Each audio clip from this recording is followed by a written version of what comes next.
Oh, for future reference, sorry everybody, a little technical difficulty and some learning curve. Apparently, I have to actually turn Ben's sound on. Go figure. Sometimes it's difficult for me. I'm sorry. Anyway, getting back to it, let's start over, Ben. So we're going to be talking about sleep systems in the second episode here. For those of you that just joined and couldn't hear Ben's side of it, once again, Ben, very important subject, very broad subject. But it's really important. As we were saying, it's a good place to start for people that want to go into the woods for bushcrafting, camping, anything really. As long as you have a good night's sleep, generally the rest of the experience is pretty pleasant. For sure, for sure. I can honestly say some of my trips where I didn't get a good night's sleep, that is the thing I remember the most about that. So Yeah, if definitely. If you have a bad night's sleep, it kind of ruins the whole experience. That's for sure. That's one thing I always preach too. But I don't know if it got picked up the first time around, but we were saying that sleep systems is a very big subject and it covers a lot of things. Like there's different types of sleep systems. There's different configurations of sleep systems. Ben's got some pictures there that hopefully we can take a quick look at for those of you that are watching us on video. And yeah, so why don't you start us off, Ben? What's your preferred method of sleep system, and why do you choose that system? I guess.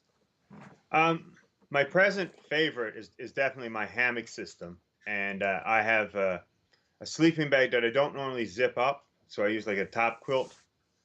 It has a foot box built into it and an underquilt. So that's my present system. Why do I like it? I've tried more traditional like lean-to style, and I got really tired of having like things sticking me in the back and just general uncomfortableness in trying to get a nice smooth flat surface that wasn't uncomfortable. And this is lightweight and easy for me to take, and I can get the same sleep almost anywhere. You could it's pretty good everywhere. Whereas in anything else, it's very terrain driven for me.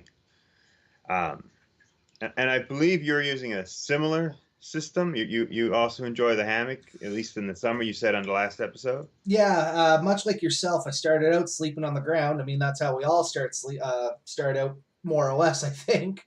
And I definitely upgraded to the hammock system as well. More for me, much like yourself, the ground being uneven and stuff like that. I just find I get a better night's sleep. Not only that, you get that nice rocking motion too. You know what I mean?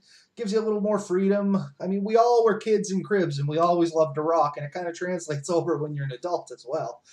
But there are some complications with a hammock system, would you not say, Ben? There definitely is, and there's a few unexpected things that I found, and I've done a lot of research, and others have found, and that's like having to get up multiple times in a night is a very common thing with a hammock that a lot of people would never think. I don't know. Have you experienced that yourself? I wake up more often in a hammock. Generally, when I fall asleep, I'm out unless something actually picks me up. The first couple times in a hammock, there was some wind, and I didn't make the allowance for something to be under me. So I had some rude awakenings there, as anybody that's ever tried a hammock system and may not have been successful with it can attune to. You get some breeze under your backside, and you can get quite cold even in the summer with them because you are suspended and there's air moving around you all together. So Uh, they call it the cold butt syndrome. yeah, I was trying to remember the technical term for it. I thought that was it, but I also thought there might have been a more elegant term as well. Apparently not. No, I've been a member of hammock forums for years. I'm not as active as I was a few years ago, but that was the common term for it. It was the cold butt syndrome, and it's brought up quite a lot. And the other one is the frequent need to go to the washroom. I find it does affect me, um, and occasionally, especially with the long trip, I'm a slightly more prone to muscle cramps in the hammock than I was outside. But I've learned with proper hydration, those are alleviated. So And much it, like yourself, I found some real problem with leg cramping the first couple times too. I never thought about it being related to dehydration. I just thought it was from being in the hoop.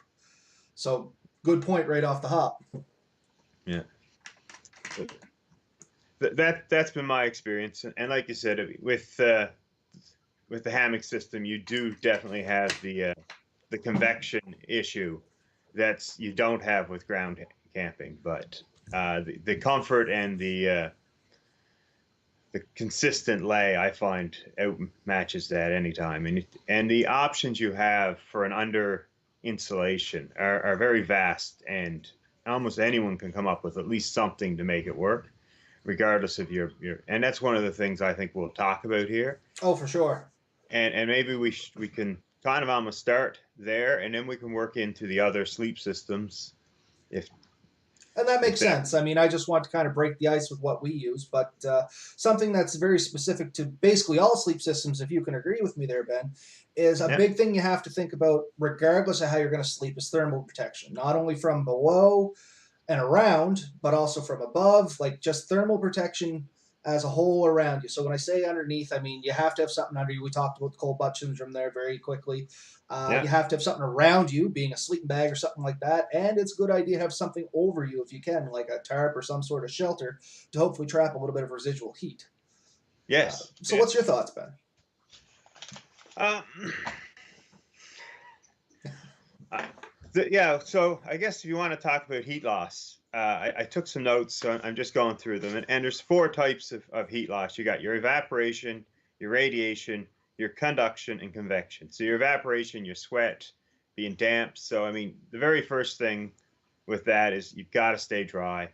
And I guess a good place to touch on here is even like what you wear. If you wear the same clothes at night that you've been wearing all day, trudging through the woods, working, getting firewood for the firewood, building any structure, anything that you needed to build, your clothes are going to be damp.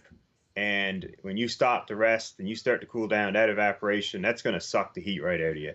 So, I mean, I recommend you at least change out of your clothes, either into another set of clothes, or if you tend to sleep in like less clothes, then that's cool too. But at least make sure you're getting into a dry environment when you go to sleep, and you're getting anything damp off of you. Uh, Radiation. I mean, the only thing I can really think of that we use to combat that is like an emergency blanket. You may have some thoughts on that. So on radiation, like I love your bit on evaporation there. You know the old saying, "You sweat, you die." Lots of people have said it. It's quite a famous saying now, but it's very true. And Yeah. for anybody that's listening, we're not just talking out our butts here. Ben has experience with ground search and rescue, and I imagine that's one of the things they tell you as you're going out as a member of search and rescue is wear layers, because if you sweat, you're gonna get cold if you're in the winter, or even in the summer if it gets to be a cool night. Yeah. Yeah. And it pays into to a lot of your stuff. Like layers, you can just take the extra layers out and keep yourself cool. You don't want to be hot. You never want to be hot in the woods. You don't want to be cold in the woods. You want to be comfortable. And once you get out of that comfort range, you end up with the two potential areas. One, sweating, and that's great when you're hot and you're in a cold environment. You're like, oh, it's great. But then later on, because you can't keep that up forever, it'll rob your heat, and it's going to take so much more to dry that clothing out and get yourself back to a comfortable zone. So, yeah.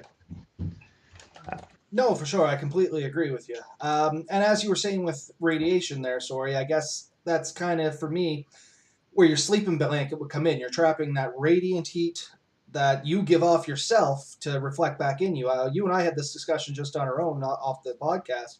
The big Yeah. secret is insulation. You got to trap that layer of air so that you don't lose it elsewhere. Yeah. Yeah. And I mean, we have a lot of options for that. I mean, you got your standard blankets like we all have at home, I'm sure, in our beds. You can get more expensive, like down blankets are probably the most expensive, lightweight, compressible material you're going to find. I don't know if there's anything better than down for that. And then you got your synthetics. I mean, your down has the problem of being if it gets wet, it loses all insulation. Like it's virtually useless. Synthetic sleeping bags are still retain some of their heat value. I don't remember the exact amount. And I know wool blankets hold 80% of their heat wet. Yeah, I myself, if I go out in any kind of cooler weather, I tend to try and carry a wool blanket with me. For anybody that's looking for those, I picked mine up from the flea market. I think it was $10. It was an old National Defense or D&D surplus. I mean, it was in good shape. One end got a little scorched, but I mean, we're talking literally a couple inches. Somebody must get a little too close to their camp stove. But it was $10, and I mean, I'm using it on my bed now through the winter. Like I'm not out in the woods, so I throw it on simply for the reason that it's not a very thick blanket, but it holds a ton of heat. Yeah, I'm just really discovering the advantage of it. I bought one about a year and a half ago for winter camping. Never got out last winter like I hoped to. I found it very wet and Mm. miserable the few weekends I had available. I was hoping to get my daughter out. I did get out this year with it, and that's one thing we took is the wool blankets I had, and I actually put snaps. I was telling you the other night about it.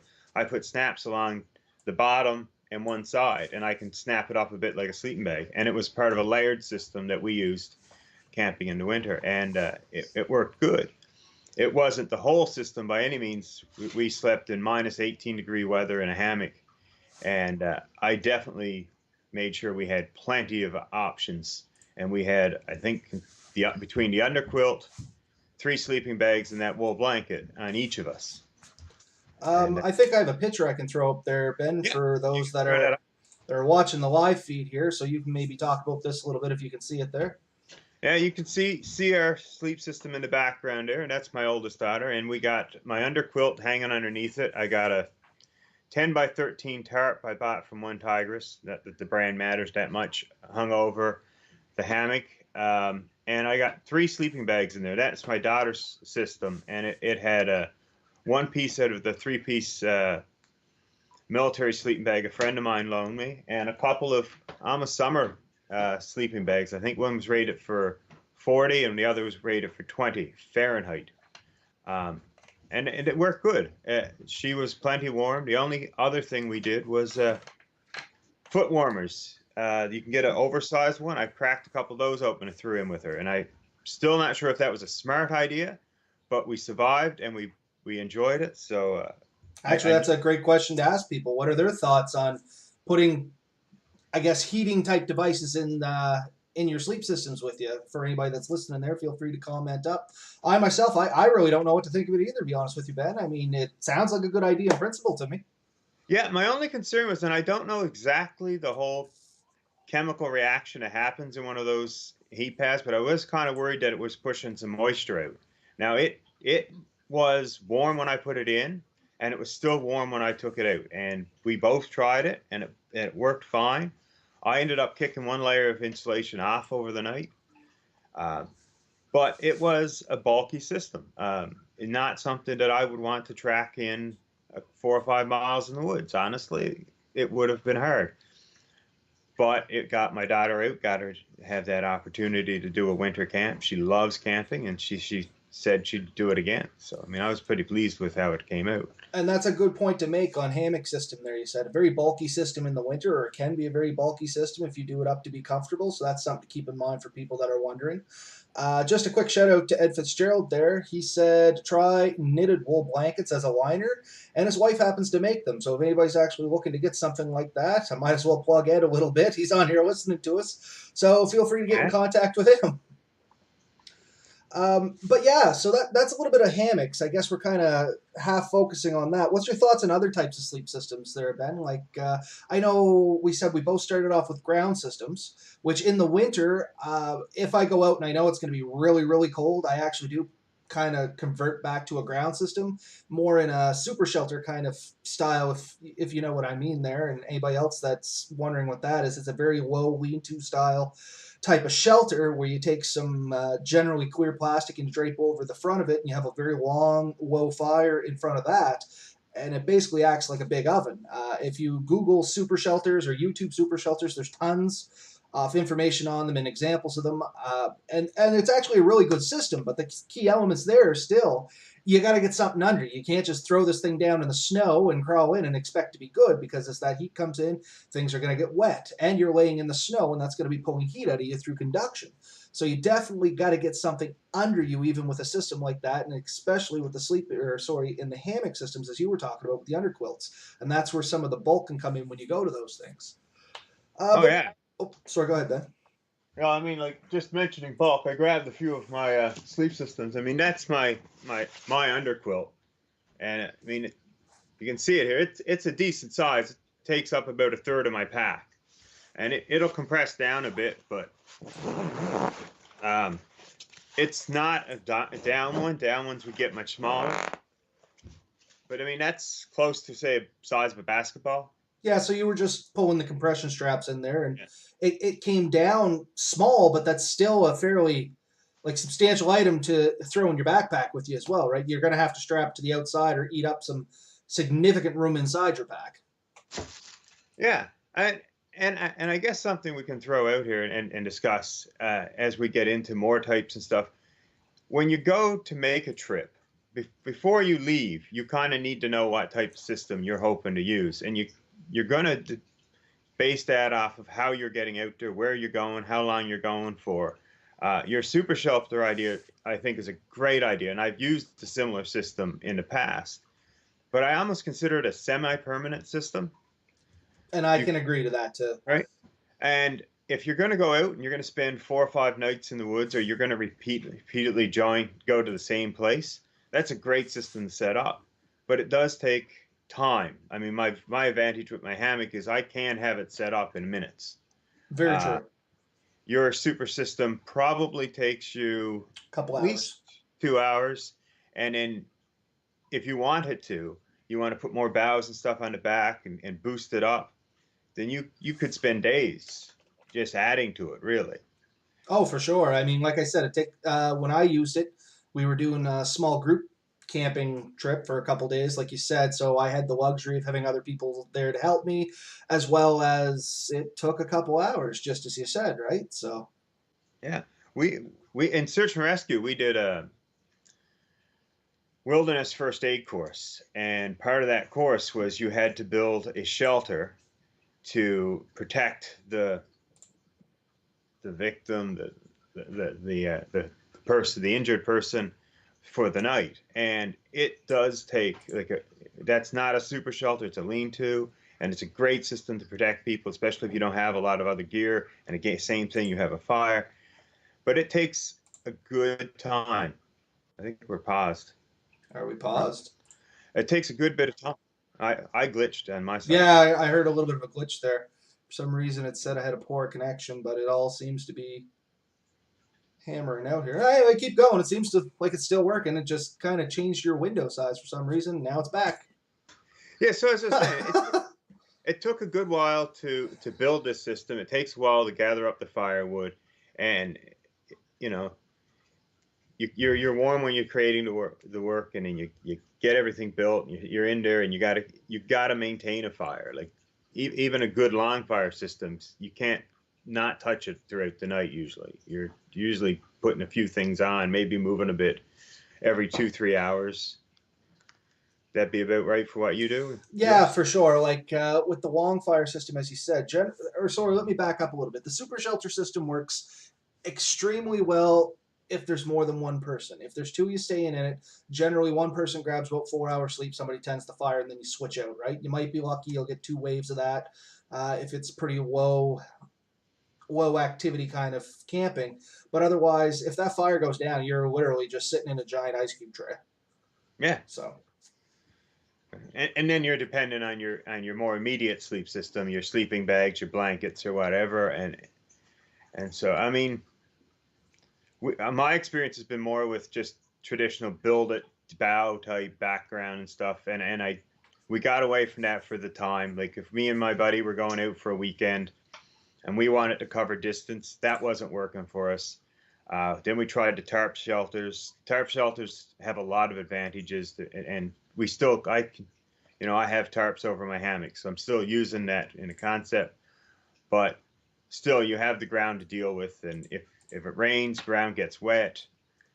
and that's a great point for any kind of ground system is actually once again you and I talked about this, you have to take into consideration where you're going to build that ground system. Can't be too low, can't be too high, can't be in a gully, can't be in a channel.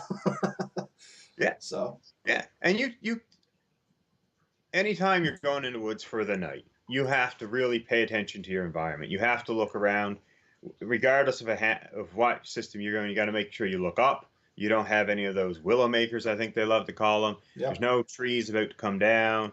You want to make sure it's not a spot where the wind is going to be strong. You want to make sure it's not on a path. I mean, it's funny you have to say that, but I watched a couple of things about through hikers, and there was this young girl, and she was out doing a through hike through the Appalachian Trail, I think it was, and she she was tired one night, and she was looking for a pace, and she just dropped it right where she stopped, and she put up her tent, and I guess she got a rude awakening that night when one of the runners on the trail ran literally over her tent. So, I mean, game it can trail, happen, I guess. It's a very good point. You got to be aware of where you're setting up, and trails are not a good place. no, but it's tempting. Sometimes that's the best flat spot you can find, right? Oh, for And sure. But game trail's the same thing, right? You would last thing you want is a deer, or where I'm from, I mean, maybe a moose coming running. I suppose that'd be a very rude awakening during the night to have a moose trample over you.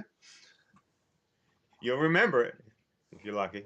Well, yeah, I was about to say, I hope I remembered. If a moose goes over me, anybody that knows me before my current job, I used to work with natural resources, and I used to deal with the moose here and there.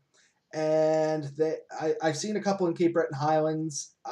They can actually be a very aggressive creature. But anyway, that's a topic for another time.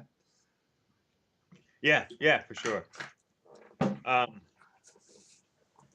I'm just trying to think about where we wanted to go with this, because there's a few things I wanted to bring up, and I mean, something to bring up is just the thought of what would be the minimum sleep system that you could go into the woods with. And I got to thinking about what's the smallest, least amount of gear you could take. And I mentioned it to you in the past.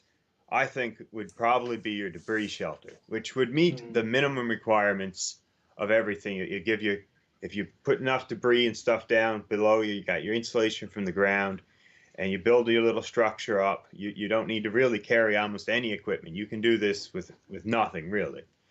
But you're going to need some relatively ideal environment. You're going to want some relatively dry sticks so you can break them off yourself. You're going to want a lot of dry debris and stuff that you can pile up. And I think I was reading somewhere they recommend at least 3 feet of debris over you to make it more or less waterproof and well insulating.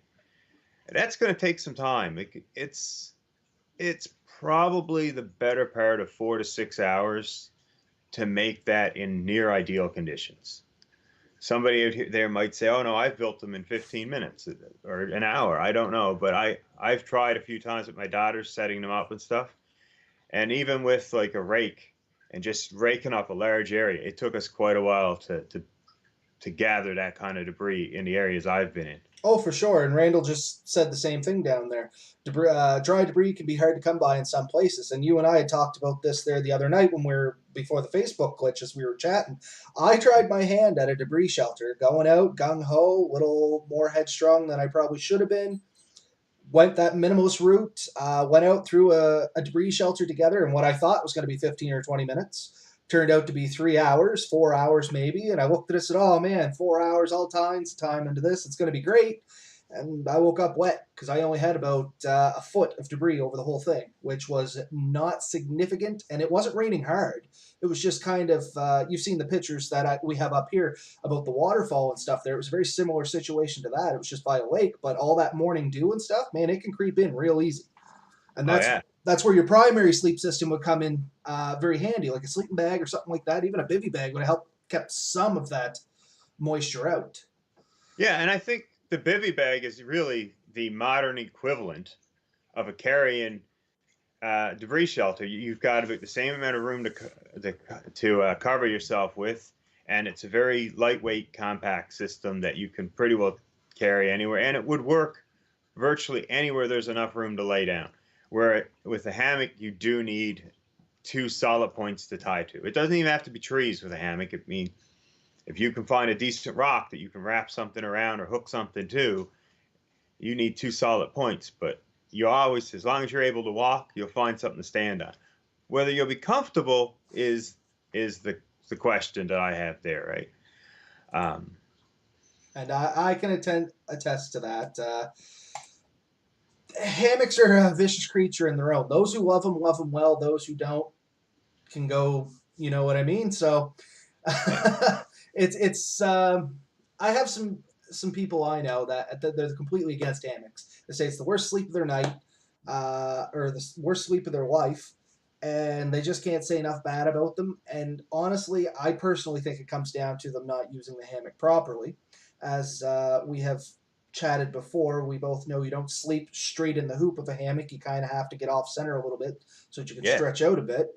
And a lot of yeah. people overlook that. And that actually comes into effect when we're talking about underquilts and stuff. Not to jump back on the hammock train here, but it is what we both use. You have to, like, some people just take a blanket and say, oh, I'll just throw this around the whole thing and we're good. But once you start moving around in a hammock, unless that's a good system set up, you can run into a lot of potential problems with that as well.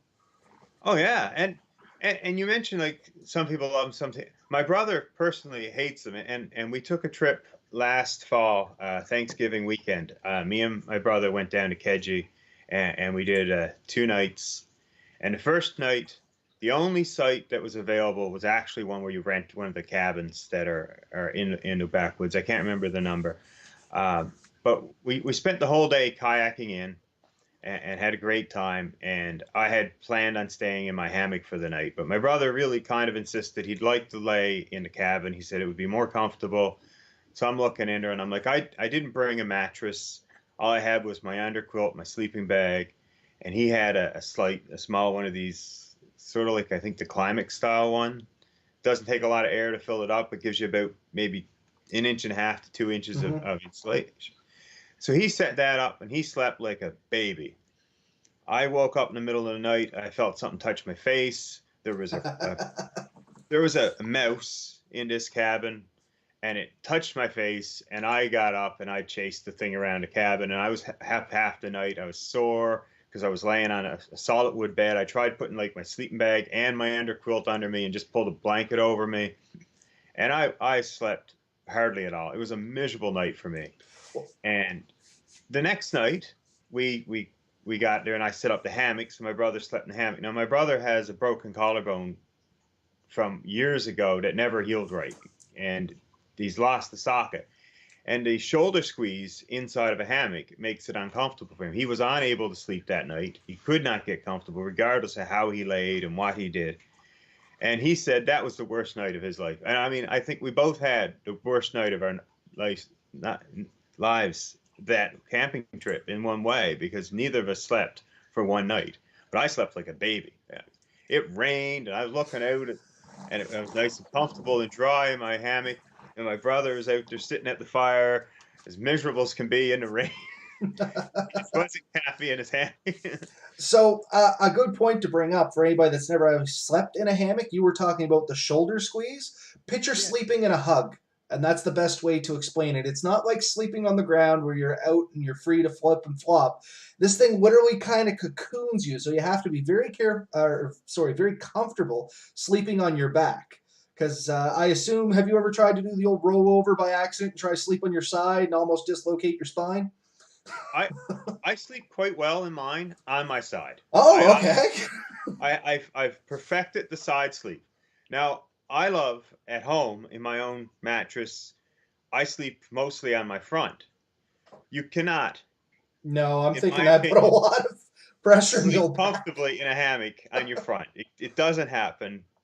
Um, but you can, if you get your technique down, you can sleep on your side. And I find I can do that for maybe an hour, hour and a half to 2 hours, and I have to roll to the other side just Mhm. to even it out some. And that's Uh, fair. Another good point you brought up, and we were talking about this, and I know it's one of the points you want to touch on too, so I was trying to leave it in my head, was the creepy crawlies. So yes, that's an important thing to talk about in sleep systems of any kind. So Ben mentioned a mouse running across his face. In the debris shelter, I left out the part where it felt like I was inside literally some sort of bug nest.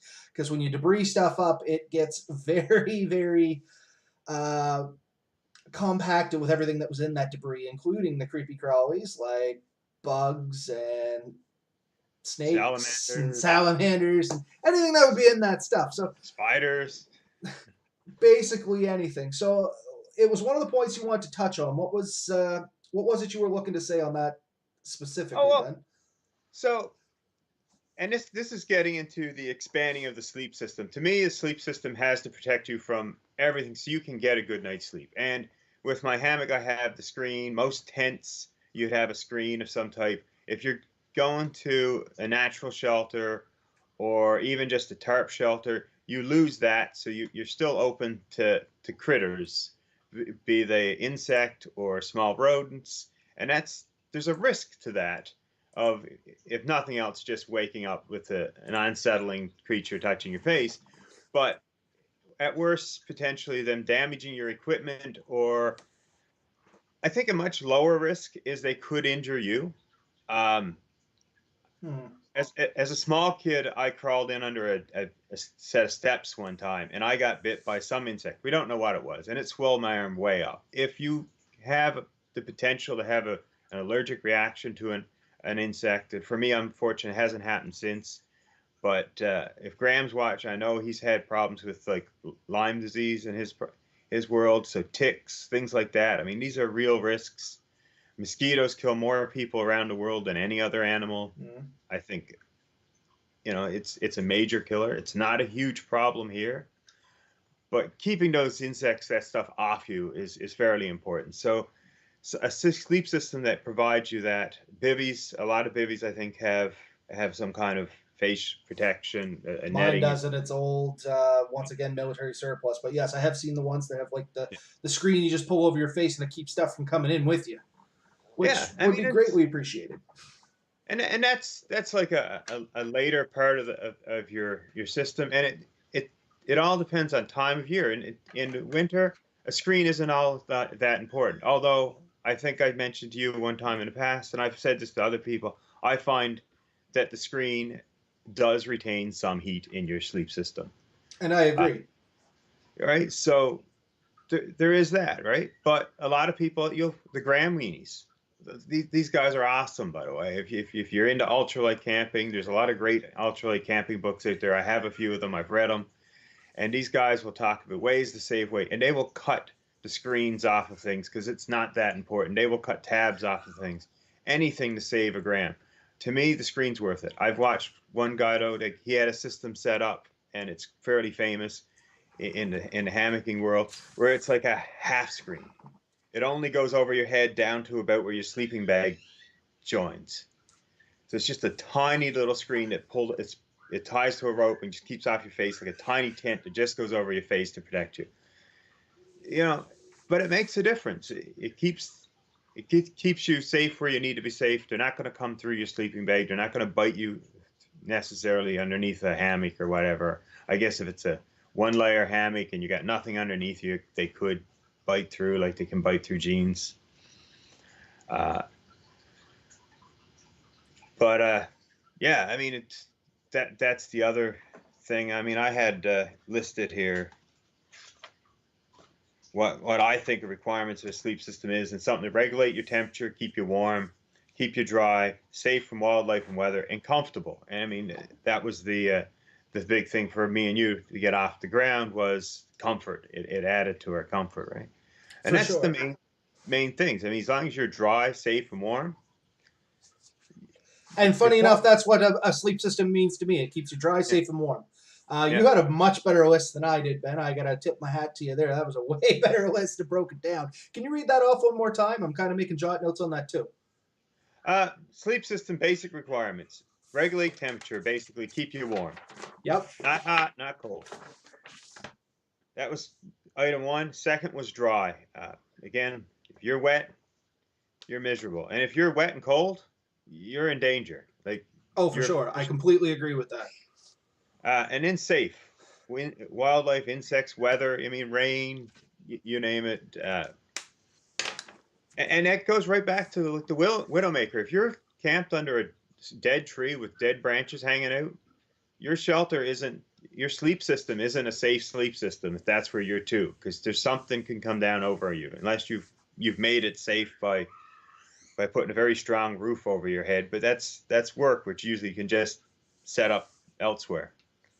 And the last thing was comfort, right? And that's where you come to your different systems. And I mean, I think we've covered types pretty good, but we haven't really covered under insulation as much. Like we've gone to the above, but so underneath you do have your raised wood beds, you have your foam mats. In the hammocks we have our under quilts, and anyone who's just done car camping has the old air mattress that you blow up with 6 inches of insulation. And those are awesome for comfort. They're great for comfort. I don't find them that good for insulation. I don't know if you've ever had this. Back when Melissa and I first started camping, we as the weather got colder, we blow them up and we put them down, and we literally just have like a thin blanket under that, and we throw our sleeping bags under over us. And Yeah. we always woke up kind of chilled because there's really not a whole lot of thermal protection to a air mattress. They're great in the summer. 100% agree. They're great in the summer, but they don't offer a lot of under thermal protection. They add a ton of under comfort, Yeah. but not so Oh, great with the thermal protection. right. And that's, you got two things going on here, and it's a great caveat here, is whatever insulation you have underneath you, because if you're probably sleeping in a sleeping bag on that air mattress, or was it just blankets? We literally threw a blanket over us, shared a sleeping blanket, and under us might have been another sleeping blanket. Yeah, we probably did the whole double tube thing with the sleeping blanket. Didn't have a 2-person one, so we made one. So you've compressed the insulation underneath you, and on the down, that's completely gone. On a synthetic, you still got a bit of insulation, but it's significantly reduced. Anytime you've compressed your insulation, you don't have your loft. You've lost your heat, and that's where like closed cell foam and those self-inflating air mattresses, they have a bit better insulation because they're a foam that just accepts air and it inflates out. But you do have to protect yourself from below, and that's kind of what we were kind of getting into, I guess. And I mean, yeah, for sure. Like in my in my hammock, I'm not lucky enough to have an underquilt like yourself, but I do have one of those self-inflating mattresses, like you said, and it offers a lot. We said this, or you and I were talking about this last night. yeah, One of those, and then the Mylar. Literally, it's for the windshield of a car, so I call it the Mylar Pad. But if you yeah, throw one of those down, man, yeah, exact thing. For those that can't see, he has one there. But it's literally just goes in the front of your car, reflects the heat out. Well, the same principle works for when it's under you. It reflects your own heat back, and it keeps the cold air from coming into you. So it's a very important part of a sleep system is, once again, to get that thermal layering under you. Because if, like, everybody always assumes that the coldest part's going to be around them. Yeah, I love it all the time when we go to medical calls or something like that, and there's like somebody laying in the snow, and they're waiting for somebody to come, and you throw a blanket over them. Like, a lot of times you're not really helping that person. Getting them out of the snow is the better way to go, and getting that conduction loss out. yeah. But you really do have to be careful with someone who is laying in the snow, because once they reach a certain point, there's risks with extreme cold, right? And I don't want to say too much on this because I've done courses on this, and I hate to tell someone the wrong thing, but essentially, if you get someone who's really, really cold and you move them too much, you can shock them to the point where they may not recover. There's potentially like ice crystals that can form in the blood that can go to the heart, and that will stop them dead. Yeah, Uh, sorry, go ahead, Ben. so if you come to that point, you have there's a whole medical thing that you really need to understand. In our search and rescue group, we do teach courses on how to recover, and we have like a stretcher set up for hypothermia, and it's quite the system. And you hope you never have to use it, and you have to try to keep all that stuff in your head. But yes, but at least throwing something over the top and keeping the cold wind off, that's a start. Oh, for sure. And snow is a great insulator. Like if you're laying in the snow, a shelter that we will eventually, I'm sure, talk about, like Quincy huts, I think is one of the names for it, is the snow hut. Yeah, Have you snow shelter. ever slept in a snow shelter? You and I have had this conversation, Ben. Yes, I have slept in a snow shelter. You But can heat one of those with a candle, man. yeah, no, you're absolutely right. Snow is a great insulator, and when it comes to a sleep system, it could be your surrounding heat. Like you said, you can heat it with a candle, but the thing to remember with snow is it produces water as it melts. So you have to have something that separates you from that potential of getting wet and the Yeah, thermal protection. and of our four heat losses, it's really bad for the conduction. It's great for the convection. It stops the cold air from getting in. It stops the warm air from getting out. I mean, if you're inside that shelter, but you're right. Like when you're touching it, it is still frozen water. It's still cold to the touch. It's at least 0 degrees, probably a little bit lower. And as it approaches zero, it gets more and more the tendency to melt. And the next thing you know, you have slush and ice, and that gets into your clothes, and you're really miserable. I completely agree. And something I just wanted to add in there, when you said moisture, is a lot of people don't realize that their own breath puts off a lot of moisture. So sometimes hiding your head in your sleeping bag can actually be counterproductive to keeping you warm.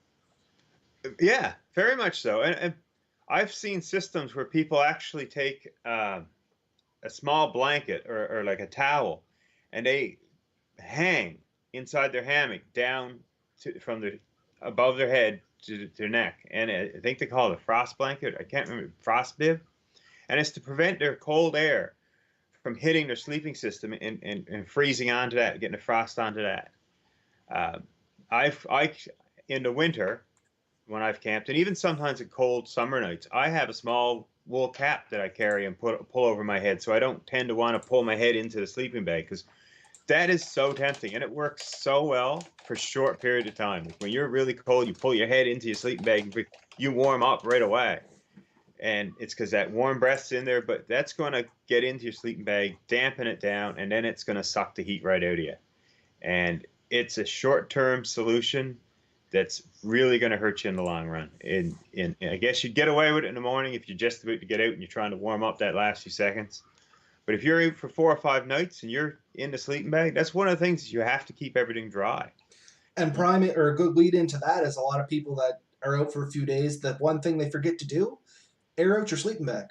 Yes, You yes. shouldn't just leave it in your shelter or your tent or anything like that. You should get that thing out, give it a good flick, and drape it over something to get all that moisture from when you were sleeping in it out. Because if not, your next night's going to be worse, and it's a compounding problem. Yeah, yeah, very much so. And I mean, it. I've read stories. I really wish I had more opportunity to use these down sleeping bags. They sound awesome, but I've read stories where people talked to it. They had them, and they'd been out for 4 or 5 nights in a row.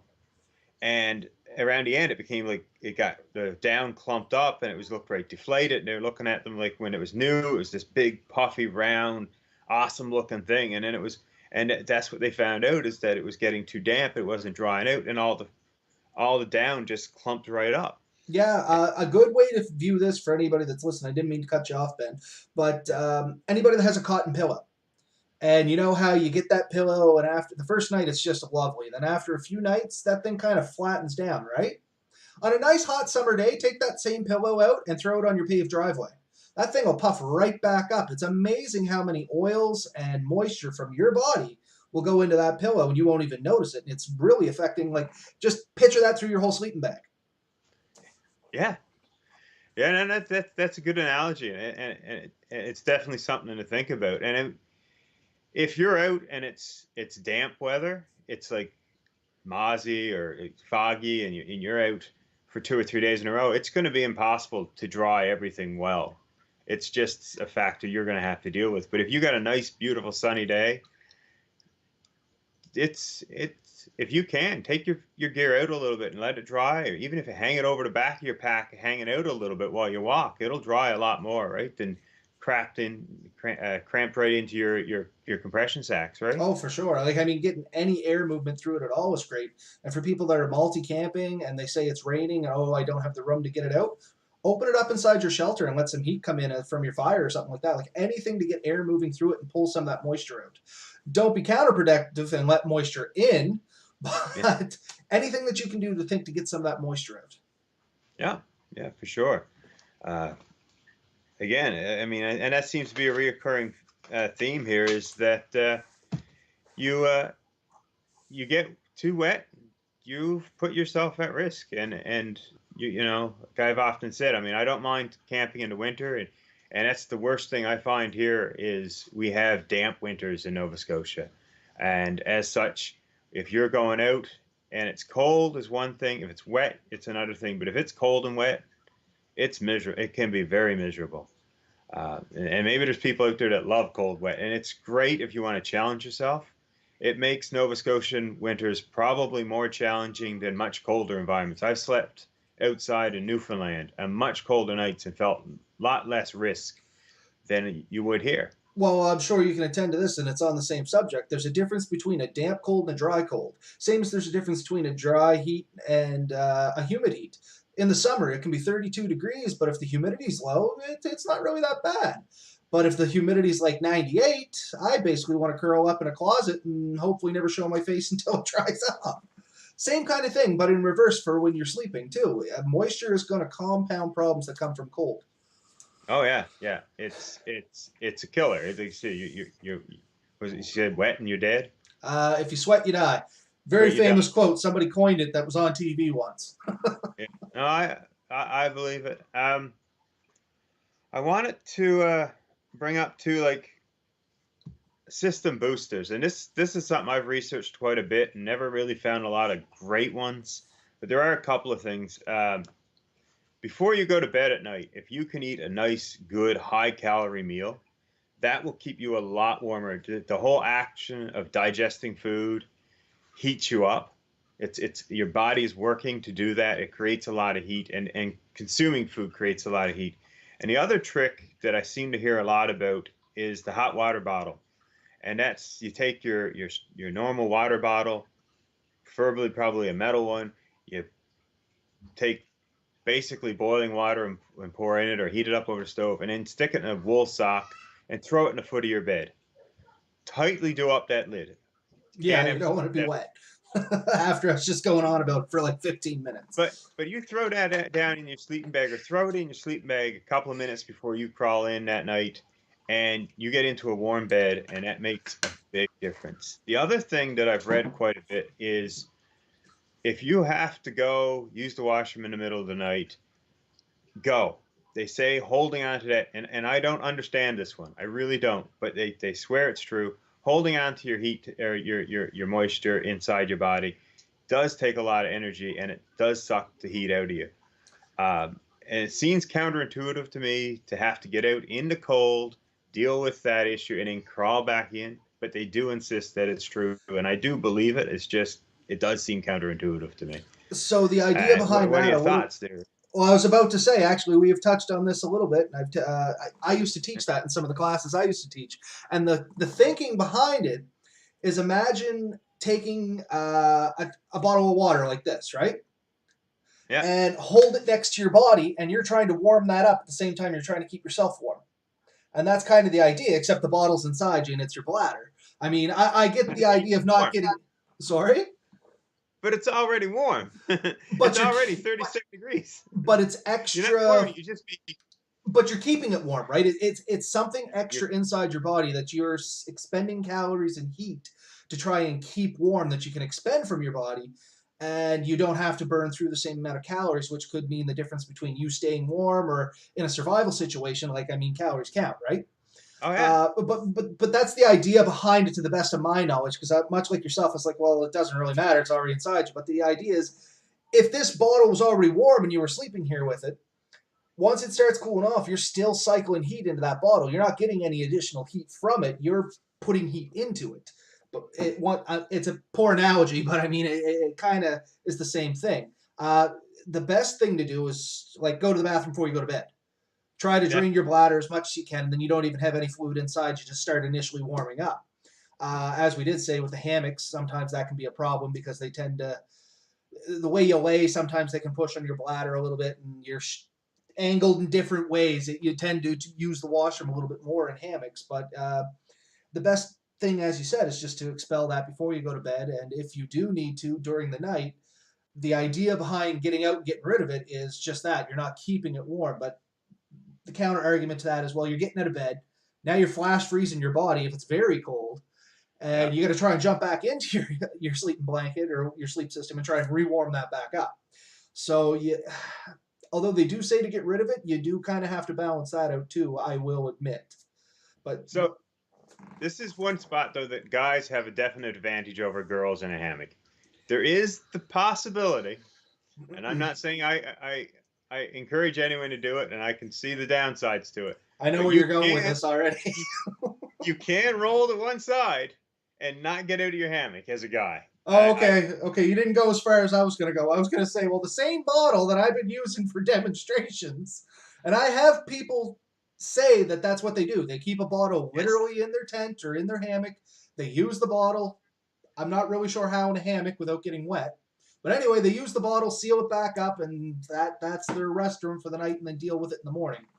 Now I've heard of that too, and I just don't trust myself with that skill at all. Oh my I'm God, no, not at I'm all. just I've tried dressing myself in a hammock just to, like take your pants and all that in and try to get in it. And that's hard. Even getting into a sleeping bag, like a traditional sleeping bag, if you haven't got it all done up, or if you, when you crawl in, it didn't center right, and all of a sudden the zipper's not where you want, and you're trying to get it out from under you.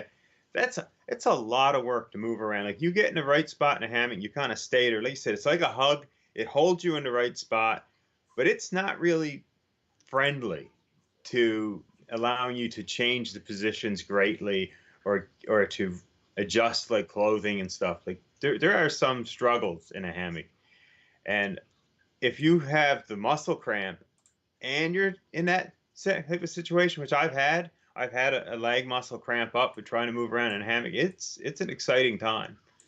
Exciting. I love that word.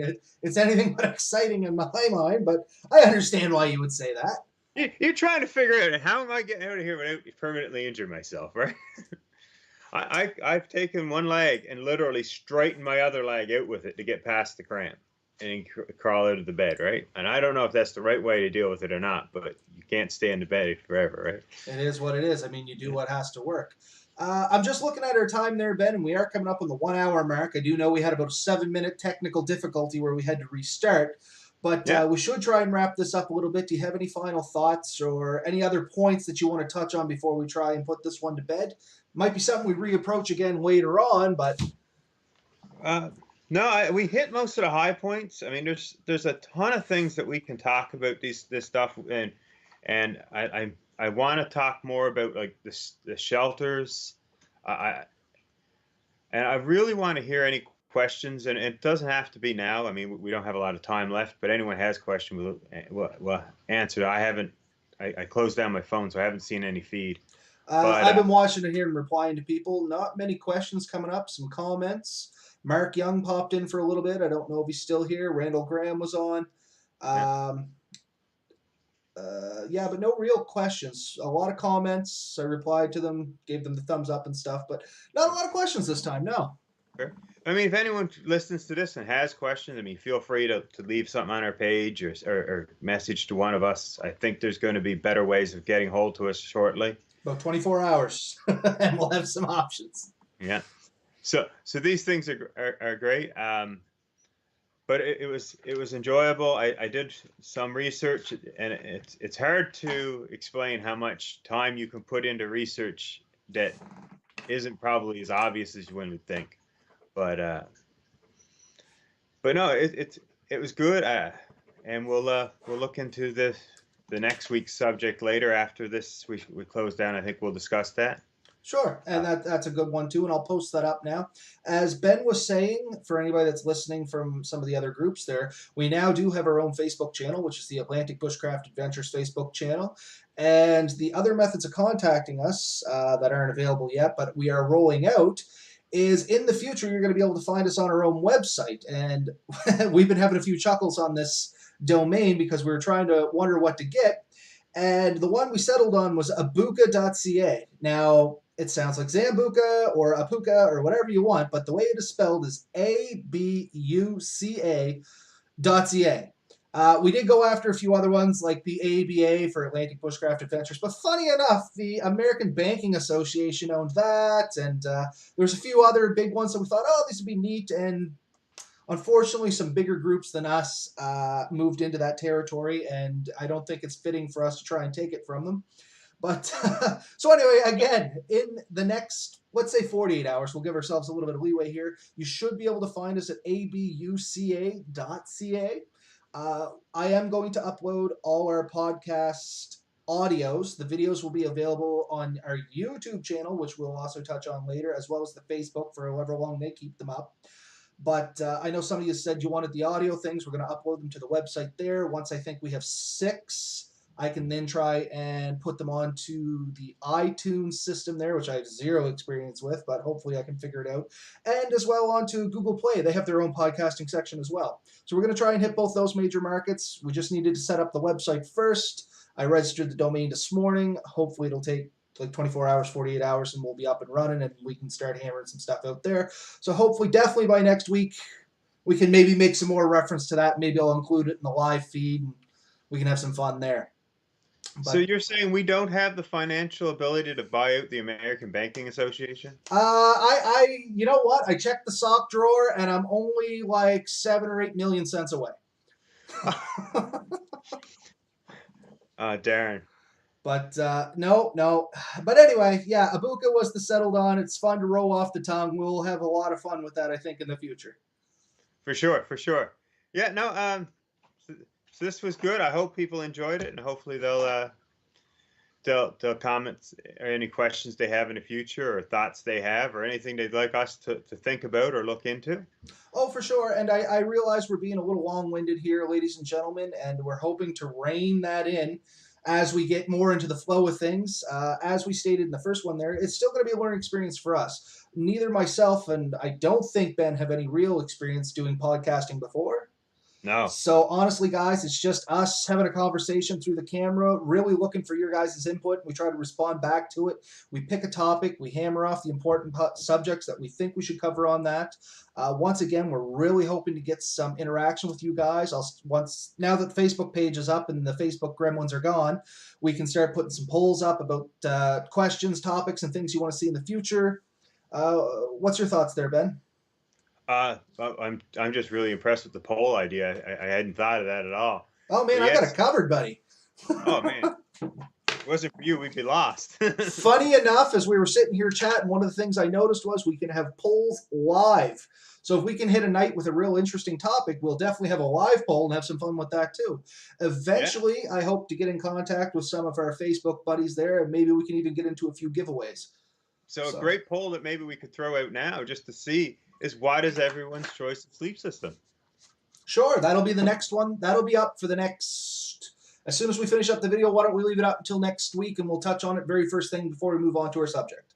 Yeah, it'd be nice, interesting to see what other people's favorites are, and kind of get a feel of what our viewers like.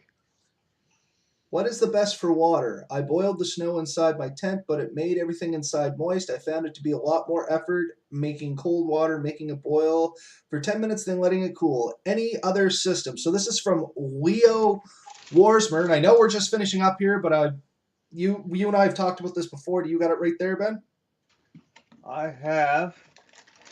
Yes. Isn't it great? I have all my camping gear right next to me. Yeah, mine's way over there. This is my favorite system. I've used a few over the years. A buddy of mine had the one where you have a pump from Canadian Tire, and that was kind of neat, but you have to pump it. So this is the Sawyer Mini. I don't know if you guys can see it clearly. It's very small, doesn't take up much room. I think probably about 4 inches long, maybe 1.25 inches around.